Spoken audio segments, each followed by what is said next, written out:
Welcome to Wellbeing Wednesdays, brought to you by the Tulane University Counseling Center. I am one of your hosts, Shawna Foose, a therapist at the Counseling Center, and I am joined, as always, by my lovely co-host, Dr. Jinaki, Flint, staff psychologist here at the Counseling Center.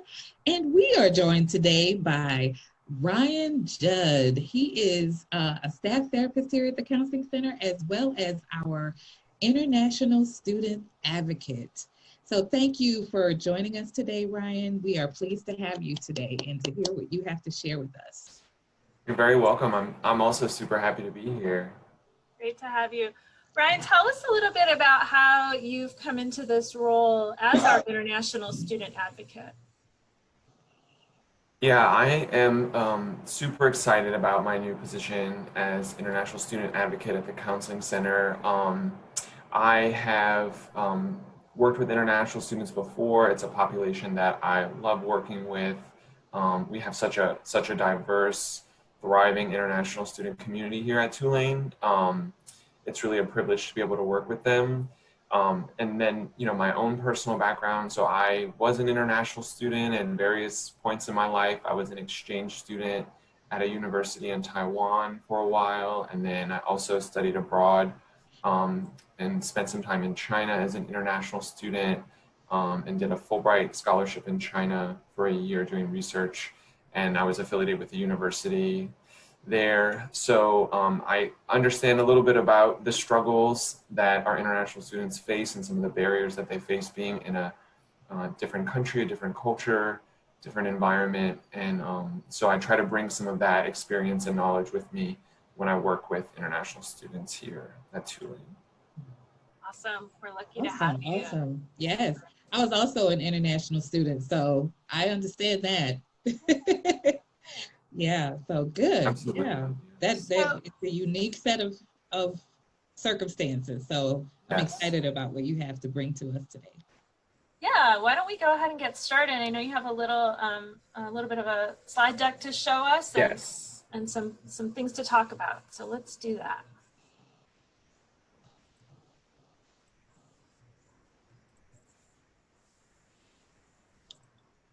Okay, so we're going to talk about some of the barriers that international students face when they could potentially be in need of accessing mental health services during their time here in the United States and at Tulane. This is a topic that there's been a lot of research around, or more research recently around, across the country for international students, both in high school and in college settings. So, I'm going to start by kind of bringing up some unsettling statistics here. So, we know that international students, just like everyone else, are suffering from similar rates of the same issues that our domestic students are facing, right? Depression, anxiety, stress, trauma, substance use, other mental health issues. However, compared to our domestic students, international students in research, they tend to report being less aware of the available services, both on campus and in the community. They report being less willing to access those services.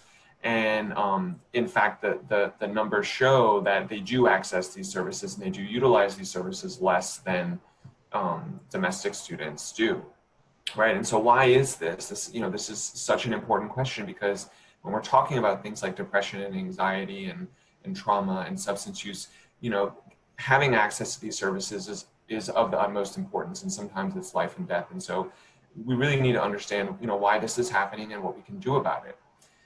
And so there's really, there's these very specific barriers that have been identified in the research working with international students. And, I've kind of broken those barriers down into institutional barriers and sociocultural barriers. And we're going to talk about both of those today.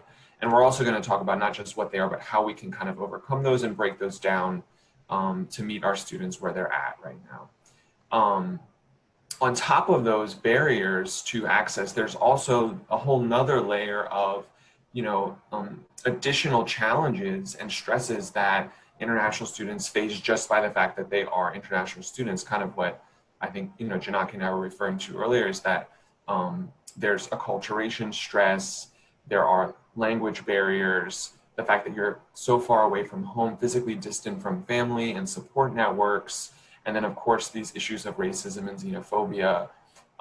So all of that, can really combine with the barriers to accessing treatment into, a pretty difficult situation for a lot of international students. And so we really want to figure out what we can do to kind of remedy that. So we'll start by talking about some of the institutional barriers. And really, the main thing here in terms of college campuses is a lack of really an authentic, genuine, meaningful connection between schools and international student communities. Okay, and as representatives of the university and counselors here at the counseling center, we have a couple of goals in regards to breaking this barrier down. And this is specifically my role as the international student advocate, but this is also something that our entire staff is taking on as we try to meet the needs of other students as well.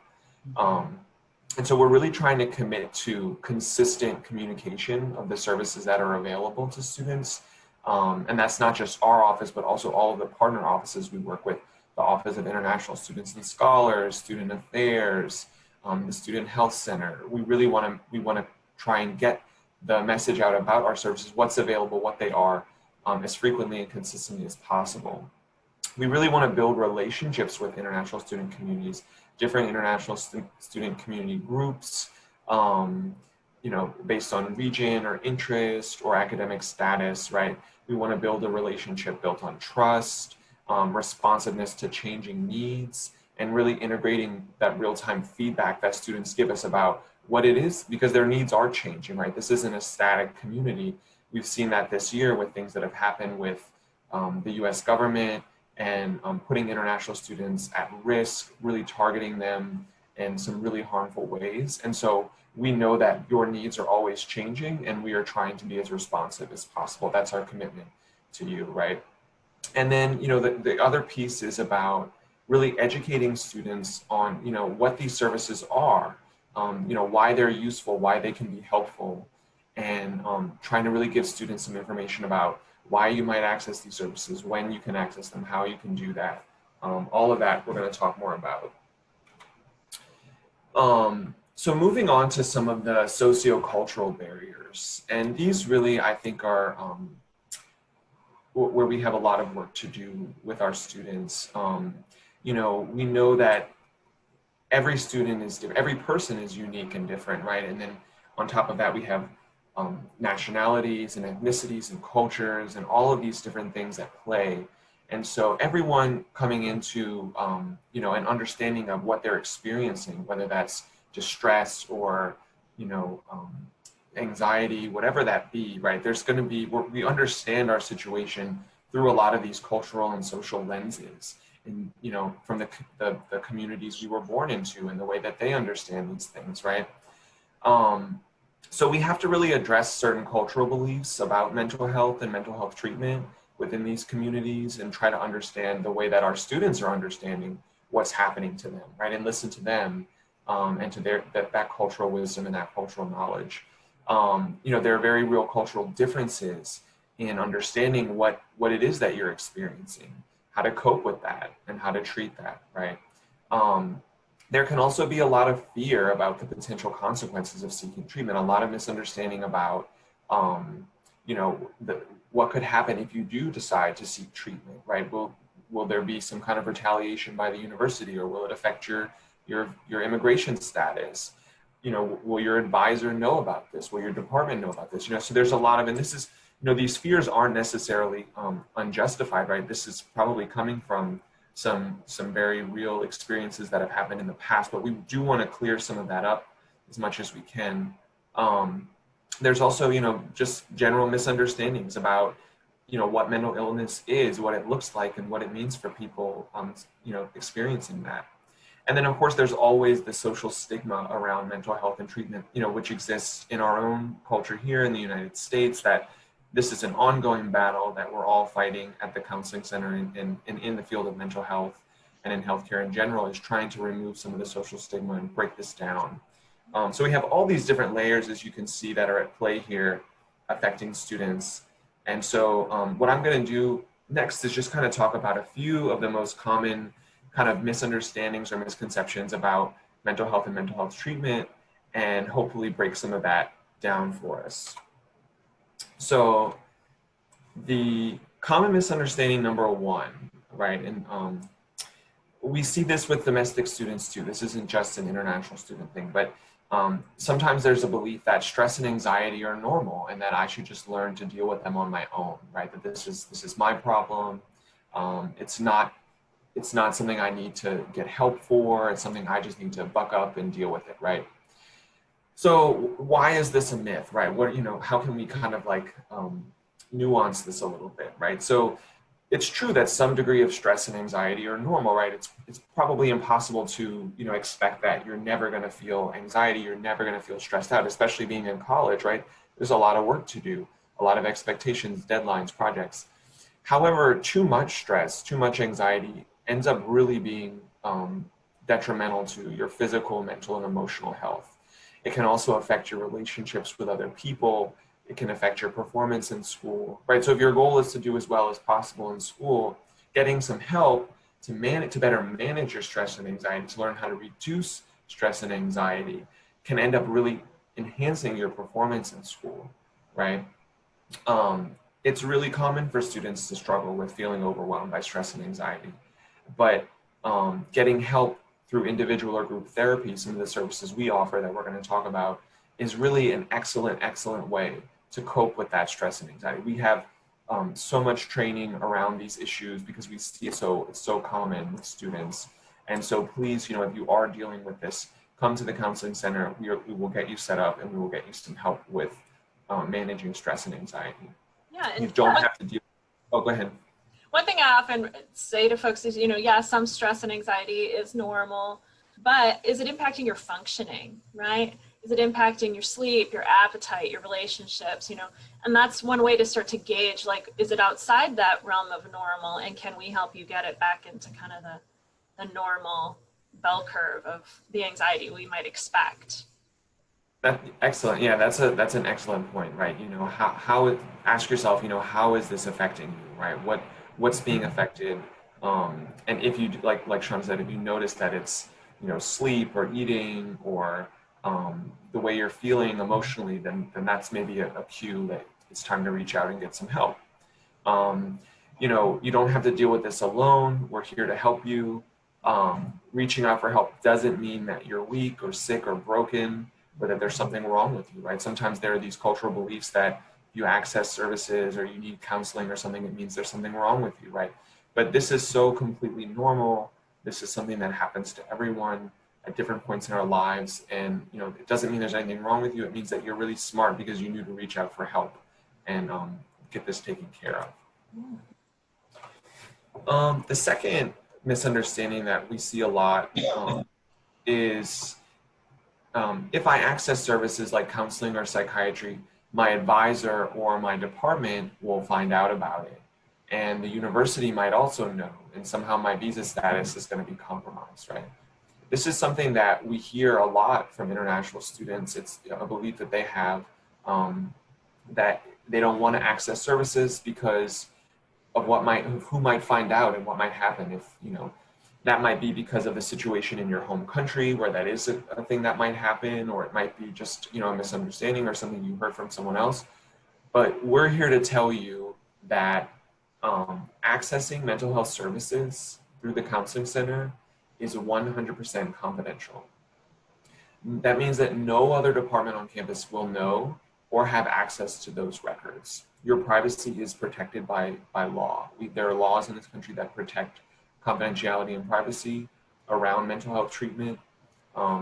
So please know that if you do come to us with anything, however big or small, no one else is going to find out about it unless you choose to disclose that information. We are bound by law not to disclose that information, okay? Yeah, and to also talk about the limitations of that confidentiality as well, because there are times when it can be breached, but those are extreme times, right?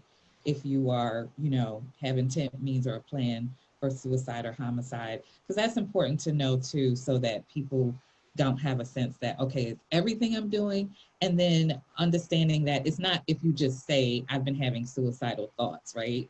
That we're going to be like somehow, oh, everybody get involved. And I think that's a common myth too, is that students feel like if I say that I've been having these thoughts, are they going to put me in a hospital, right?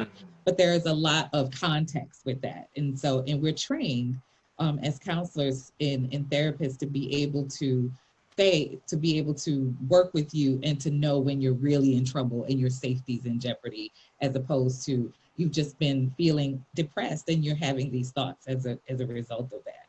Yeah. Exactly. Yeah, I think, you know, that we want all students to know that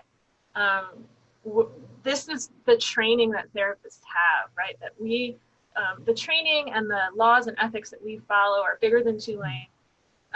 And they give us the skill set that we need to figure that out with you. And yeah, we're not rushing everyone to the hospital, right? We're trained to help figure out how safe or unsafe a student might be, and do everything we can to build a support network around them to help them stay safe.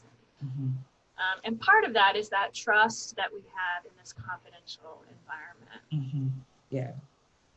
Absolutely. And it's important to get campus partners on board with that too, so that they also know, so that we're having, I think it goes back to your first slide about communication, this kind of communication back and forth, so that we create a culture and a community of care on campus that, you know, we can build that trust with students that, you know, we are trained, and most of what they tell us is completely confidential, and it, you know, and we can also engage in helping them to stay safe. Yeah. Yeah. So just please know that, you know, accessing our services or mental health services outside of Tulane, if you don't feel comfortable, you know, with having a therapist at the counseling center, that's fine. You know, we can help you. We can help get you connected to a therapist in private practice which that person is also going to keep everything confidential, right? So, you know, this will in no way affect your visa status, and family, friends, classmates will not know about you using the services unless you choose that you want to share that information with them. Okay. Common misunderstanding that we see, number 3, you know, therapy might be helpful for American students, but counselors won't be able to help me with my struggles as an international student. Okay. This is a, you know, again, of course, a normal thought to have, right? Like, oh, you know, I'm different. What I'm dealing with is not what these other students are dealing with, you know, like some of the things we talked about in the beginning, you know, stress from having to adapt to a new culture, language barriers, all these things that an American student may not have to deal with, right? And so, of course, you may think like, oh, that's not for me, that they're not going to be able to help me, right? But we're here to tell you that that's definitely not the case, right? That, you know, all of our counselors are trained to be culturally competent and culturally humble, that we respect the uniqueness of each individual person, their culture, their society, their community, their background. You know, we don't know everything about every culture, that's impossible, but we come in with humility and a respect and, you know, a willingness to learn from you and understand, and to be, you know, to do our own learning around, you know, what that means for you, right? So we're trained to work with students from a variety of diverse backgrounds, cultures, ethnicities, belief systems, and creeds. And, you know, part of our commitment to building a relationship with the international student community is to continue to do this education, this training for our counseling staff here. You know, what are international students struggling with? What does it mean to face acculturation stress? What does it mean to have to access these services in a language that maybe you're not 100% comfortable using, right? These are things that we're trying to keep on our radar as therapists. And we certainly do a lot of training and a lot of self-reflection and education around issues of racism and xenophobia, culture shock, feelings of isolation. So we really are committed to doing everything that we possibly can as professionals to meet your needs and address the very specific, unique challenges that you're facing right now. I think part of that commitment too is the linguistic diversity that we have actually been able to cultivate here at the center, and having people who really can connect to students in their language. Because what we know is there's this piece to the language barrier that operates in the brain, right? So there's that receptive language and expressive language.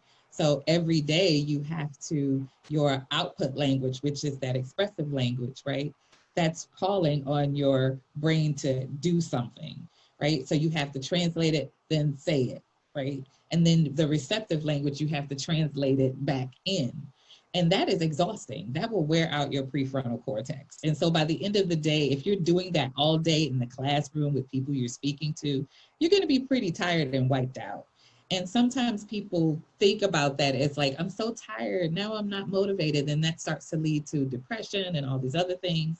We can help you to actually give that some practicality and to talk about things that are happening in your body that are natural processes, right? That you're, you know, that are engaging your body in a way that may put some stress on it.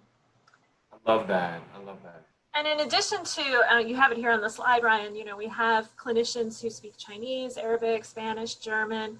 So if a student has a specific language request, you know, you can specify that when you make an appointment. I'd like to speak to the clinician who speaks Chinese. Or if you meet with someone initially and then want to explore that more, it's okay to kind of have a preference around language or race or ethnicity as a way to feel a good fit with your therapist, which we know is probably the most key component to good therapy, is having a strong fit and good trust with your clinician.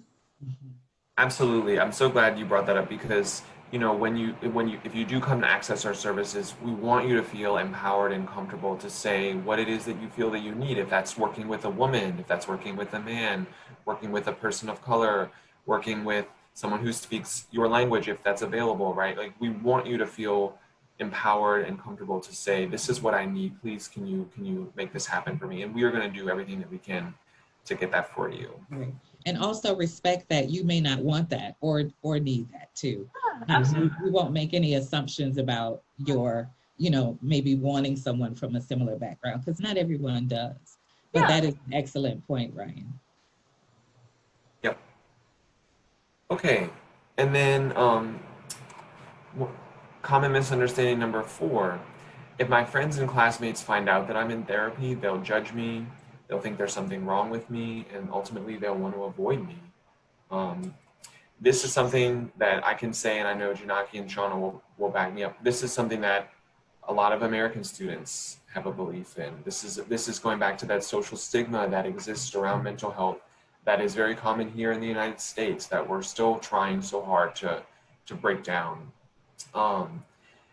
However, you know, I can say that, especially with, you know, all the work that we've been doing in this field and other fields for advocacy, that when you look at attitudes towards mental health treatment among this generation that is in college, they're much more open, they're much more understanding, they're much more willing to talk about these things than previous generations have been. So of course, the stigma around mental health treatment still exists, even in this country. However, you know, attitudes are at an all-time high for openness and acceptance. It's getting better. It's very, very common for American students to seek counseling services on college campuses. There's more openness about that. There's more willingness for students to admit that I'm getting these services. I need this help. And there's been a push to normalize that. And we want to continue doing that because I can't stress this enough. This is so normal. Everyone at some point in their life, at multiple points in their life, is going to suffer from these different challenges. It's part of being human. It's part of being, you know, alive. And you don't have to face this alone. You can get help, you can get support from us. And that means it's confidential. So if you don't want your friends to know, you don't have to tell them. If you don't feel comfortable, they don't have to know about it. We're not going to tell anyone, obviously. But if you do feel empowered to share that with other people, you can do that as well. Y'all want to add anything on that, or? I'm just thinking that, you know, I most of the clinicians at the counseling center, you know, I think we all hold this growth mindset, right? So we're not focused on just what's going wrong or what your struggle is. We're focused on you as a whole person and understanding your strengths, your weaknesses, maybe growing some strengths and shoring up the weaknesses, right? So we really view this normal part of humanness, that there's parts that might need support and a little bit of extra effort or work, and then there's parts that, you know, you have so many strengths already and we may want to grow those a little bit. So just really, you know, we really take this whole person approach with the students who come to see us. Absolutely.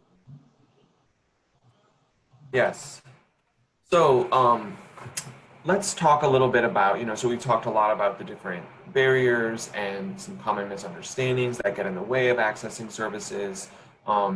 You know, so let's talk, I think we should have a little discussion just about what services are available, you know, what those services are, why you might access those, right? So the most common thing that we do, I think, is our individual counseling. You know, what is that, right? What is counseling? What are we doing here, right? So when you come for counseling, you know, they're usually 50-minute sessions. You're going to meet one-on-one with one of us, a therapist, and we can address a variety of different issues, right? Stress, anxiety, if you're having trouble with relationships in your life, friends, a romantic partner, family, work relationships, you know, advisors, other classmates, depression, substance use, trauma, identity issues. You know, if you're struggling with a piece of your identity, who you are, trying to figure out what you want out of life, your future, all of these things are topics that we can address in counseling and in therapy, right? So this is a time for you to come and talk to us. You can talk about anything you want. It's your time, and we're here to listen and support you. And, you know, hopefully provide some clarity, sometimes some solutions, but oftentimes we're there to hold this space for you to make that whatever it is that you need, right? Sometimes we help you by teaching skills, right? Sometimes we teach some strategies, some coping mechanisms. These are things that can help you cope better with whatever it is that you're dealing with, how to kind of manage it better, deal with it better. But ultimately, you know, therapy looks different for different people. And, you know, we try to help you make it whatever it is that you need. And each student gets 12 of these individual therapy sessions. So if you do need to access counseling at the counseling center with us, every academic year, you're gonna have 12 sessions. To make an appointment with us, you need to do a consultation first. So just call the front desk, and we'll put all this information up in a minute. Call the front desk of the counseling center and let them know that you want to make an appointment for an individual counseling session. They'll set you up with a consultation. That's kind of like when you go to the doctor and they just kind of ask you like, hey, what's going on? Tell us about, you know, what you've been experiencing. And then from there, you'll get set up with a therapist to be able to do these individual sessions.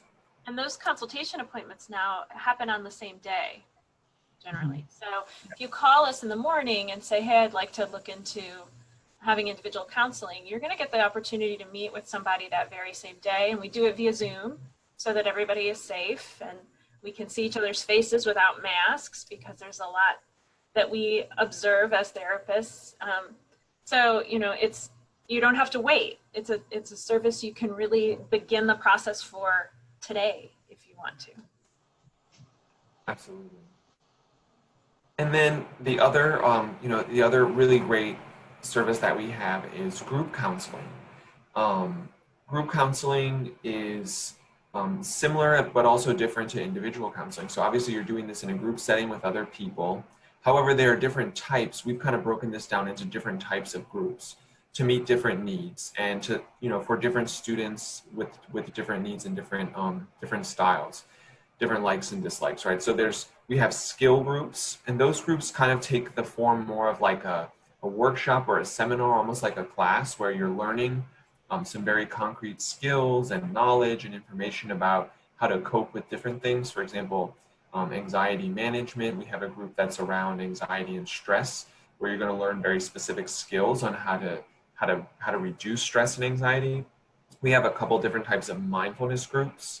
Those are also, we consider those skill-based because you're learning a lot of mindfulness skills, that can help with anxiety and depression and stress and relationships. We have a skill group for procrastination and motivation. If you feel you're having trouble with, getting your schoolwork done or feeling motivated to do different things, we have a skill group for that. So those groups, there's less individual sharing about personal things. It's kind of more like a seminar. There is discussion, but you're sharing more about your experience in the group and the skills you're learning and questions. But then we do have more kind of personal groups where there's more time to share personal things. Those would be, our support groups. We have an international support group this semester that we're offering. So if you are interested in doing that, a support group is just a group where people with similar experiences or similar backgrounds can come together, share their experiences, some of the things that they're dealing with, some troubling things, some difficult things, getting support from other people or getting feedback from other people. It can be a very, very powerful experience to participate in one of these groups. Very healing, very affirming, really powerful. We have a COVID support group if you feel like you're really struggling with issues around life during COVID protocols. We have a women of color group, support group that Dr. Flint leads. It's really amazing. And we have a thesis support group that Shawna leads. That's really excellent if you are a graduate student and you're writing a thesis. So group counseling is really an excellent resource. It's kind of underutilized here, and it's just so, if anyone who has ever participated in a group, it's so powerful. And it doesn't have to be either or here. You could do individual and group counseling or one or the other. It's up to you. And I think, during this time of COVID-19, where there's so much social isolation required of all of us, the opportunity to connect with others in a safe environment, the groups are held over Zoom, at least for this semester. That's, the best remedy to feeling lonely or isolated is to connect with others. And so it's an opportunity for that in a structured environment that's led by a clinician. I think that adds a layer of just scaffolding and safety to that environment. Absolutely. Yeah. And then we have psychiatry services that are offered through the Student Health Center. So for those of you that don't know, a psychiatrist is a medical doctor that is trained to deal with any type of mental health or psychological issues. So you can, if you think you may need some type of medication, psychiatric medication, to deal with some of these issues we've been talking about, we can help you get set up with an appointment with a psychiatrist.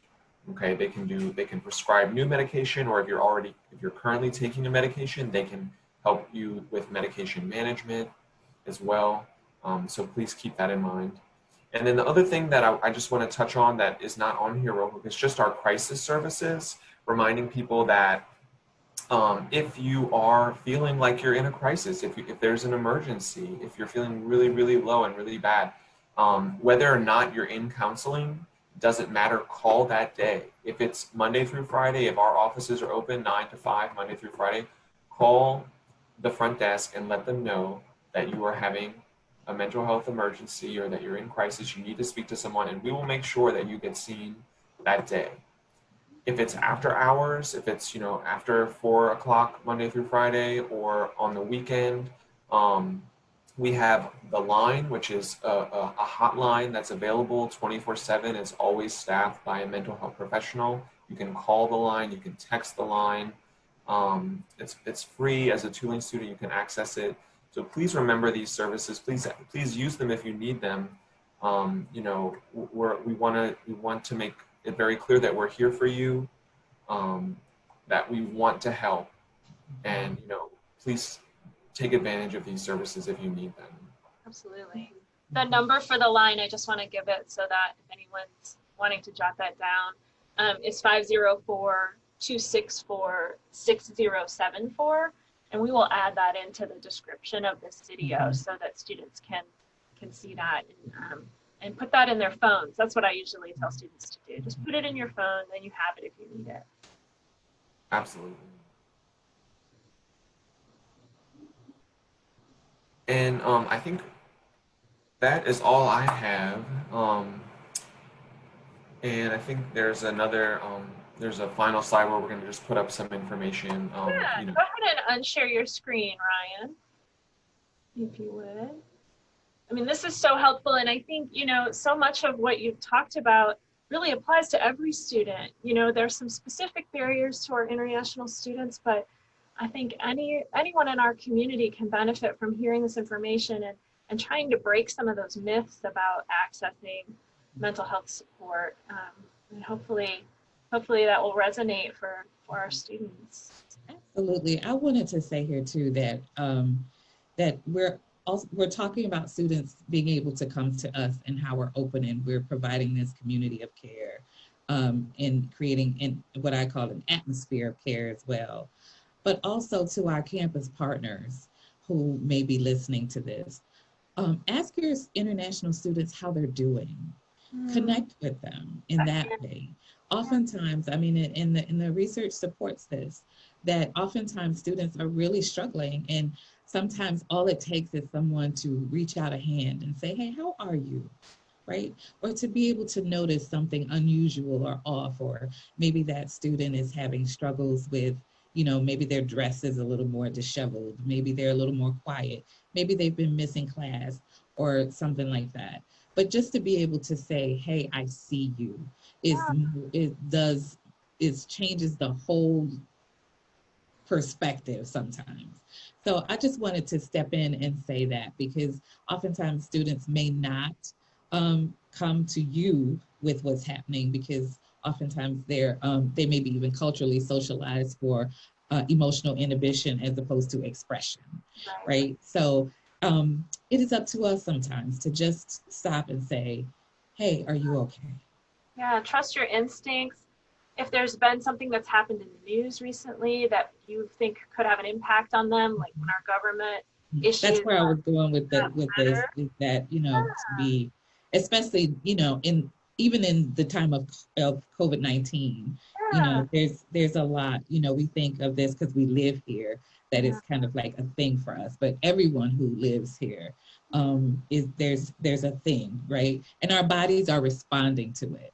And so what what I like to call, I don't use the word normal, I say natural, because it's a natural body experience.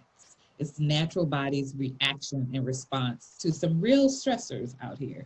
And so being able to connect with students in that way is very helpful and can do a lot. Yeah, and I think, going right hand in hand with that is to our American students who are listening to this, our domestic students. A lot of them come from out of state, and they have some type of adjustment period where they're getting used to the culture at Tulane, the culture in New Orleans, these differences being away from home. So what that feels like. Can you imagine, how much more serious it is for someone coming from another country? So check in with your international brothers and sisters, see them, hear them, check in with them. I love what Jinaki is saying here. We're a community. We have a responsibility to each other to take care of each other. And I would just say, don't worry if you don't have the skill set or know the answers. When you check in with somebody, if you have the phone number for the line in your phone and the phone number for the counseling center, you can just help your friend get connected to the resources. You can just sort of hold their hand a little bit if maybe they're not sure how to navigate. And I think it's a wonderful way to wrap this up and just remember our community of care and looking out for each other. Yeah. How are you goes a long way. Yeah, How are you?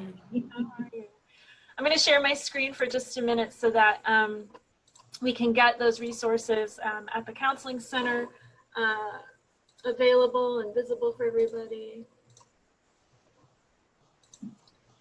So just a reminder, the Uptown Counseling Center relocated over the summer, and it's now located in the Diboll complex.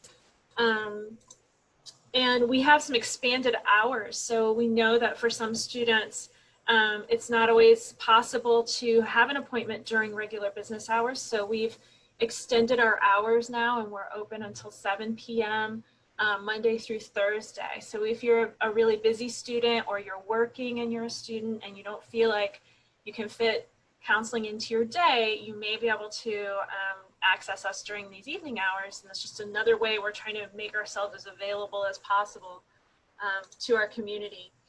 Like we've said, to schedule that first appointment, it's a consultation, and you call our main phone number, 504-314-2277, and you get to speak to one of these two beautiful ladies, Charlesetta or Belinda, and they will, in most cases, they'll set you up for that appointment on the very same day. And so you'll get that chance to speak with a clinician who's going to hear a little bit about what's going on, and then you'll have a plan. And I think for most people, just getting a plan in place starts to reduce that stress a little bit. And you'll kind of know now where that support is going to come from. So don't hesitate. And as we've said, our appointments for this semester are being held on Zoom so that we can keep everyone safe, but still be visible to each other. Connect to Campus Health on social media, because we fall under Campus Health. So you'll get reminders about Wellbeing Wednesdays and any other workshops or seminars that we're offering. And then if you subscribe to the Campus Health YouTube channel, you'll get a reminder when Wellbeing Wednesday comes out every week. And we are offering content that we think can support everyone in our community for sure. It's been another week in this world, and I think we're all, I've coined a new term, chronic pandemic fatigue syndrome. So I think we just have to remember, you know, that connection to one another is healing, and finding that support is really critical to our well-being, even in this time of isolation and social distancing.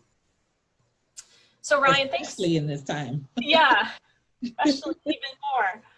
Ryan, thank you so much for bringing all this content and all of your expertise and empathy and understanding of our students in the international community. It's really absolutely. This was amazing, amazing, amazing. And thank you both. Students tune in and get this information, because it is much needed, long overdue for us to compile it and have outreach to students in this way. So thank you so much, Brian. This was beautiful. All right. Well, thanks to my co-host, Jinaki, and thanks again. Thank you. And we'll see y'all back here next Wednesday.